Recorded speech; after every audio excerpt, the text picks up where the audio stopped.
महानार विधानसभा से जनस्वराज पार्टी के प्रत्याशी डॉक्टर राजेश कुमार चौरसिया इन दिनों पूरे जोश में हैं। वे अपने सैकड़ों समर्थकों के साथ पैदल जनसंपर्क अभियान चला रहे हैं।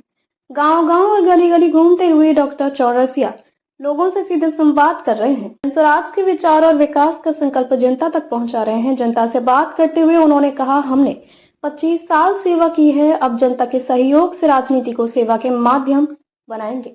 जनस्वराज के झंडे तले हो रहे इस जनसंपर्क में लोगों का उत्साह देखते ही बनता है। कई जगहों पर स्थानीय लोग फूल मालाओं से उनका स्वागत कर रहे हैं और परिवर्तन की बात को खुले दिल से स्वीकार कर रहे हैं। बहुत ही पॉजिटिव सकारात्मक माहौल है जनस्वराज के लिए और पब्लिक के चाहत है कि इस बार जनस्वराज को मौका दे और जनस्वराज सत्ता में आए, मौका दे, क्योंकि बदलाव के लिए जो अभी तक पब्लिक धोखा खा रही, जो दुर्व्यवस्था है, व्यवस्था परिवर्तन के लिए देख रहे हैं कि हमारे बच्चों को शिक्षा नहीं मिल रही है, युवाओं को रोजी रोटी रोजगार के लिए बाहर भटकना पड़ रहा है, उद्योग नहीं लग रहे हैं, कानून की व्यवस्था चौपट है, सड़कें बदहाल हैं, स्वास्थ्य सेवा बेहाल है।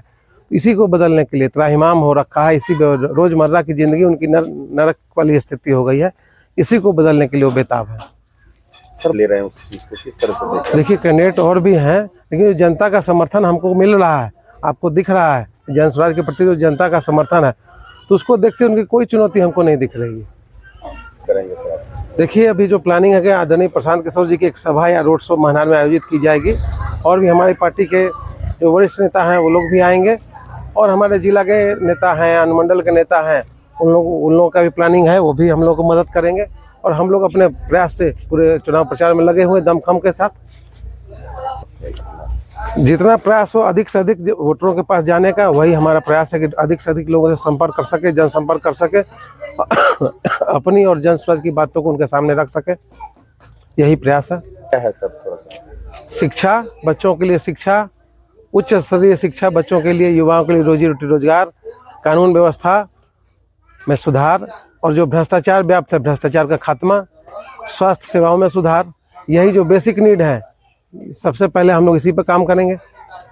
सर उस पर किस तरह से देख रहे हैं आप? देखिए, मुख्य समस्या तो कि यहाँ बाढ़ आती है हर साल और गंगा के कटाव से कितने ग्राम हमारे चले जाते हैं, ग्रामवासी परेशान होते हैं, तो सबसे बड़ा मुख्य एजेंडा यही है।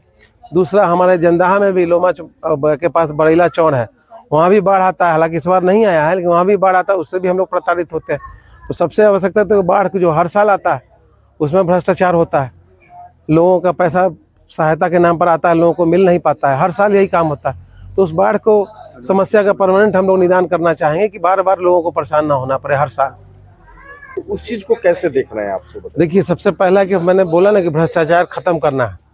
जब भ्रष्टाचार खत्म होगा, ना मैं खाऊंगा ना खाने दूंगा, तो अपने आप जमीन स्तर पर तो पैसा जाएगा, जमीन पर काम करना पड़ेगा प्रशासन को, अधिकारियों को, और काम होगा, जनता का काम होगा। संदेश रहेगा सर आप? जब ऊपर से भ्रष्टाचार खत्म हो जाएगा तो नीचे वाले को काम करना ही पड़ेगा। चलिए, आखिरी सवाल सर, जनता के लिए क्या संदेश रहेगा आपका और आपकी तरफ से? जनता के लिए मेरा यही संदेश है कि किसी के बहकावे मत आइए, अपने बुद्धि विवेक से अपने बच्चों के लिए, युवाओं के लिए भविष्य को सोचिए और जो आपके भविष्य के लिए अच्छा करे उसको वोट दीजिए। किसी के बच्चों की चिंता मत कीजिए, अपने बच्चों और अपने युवाओं के लिए, अपने परिवार के लिए सोचिए और तब वोट कीजिए। आप जनस्वराज को वोट कीजिए, यही मेरा संदेश है। यही मेरा संदेश है। बहुत बहुत प्रणाम।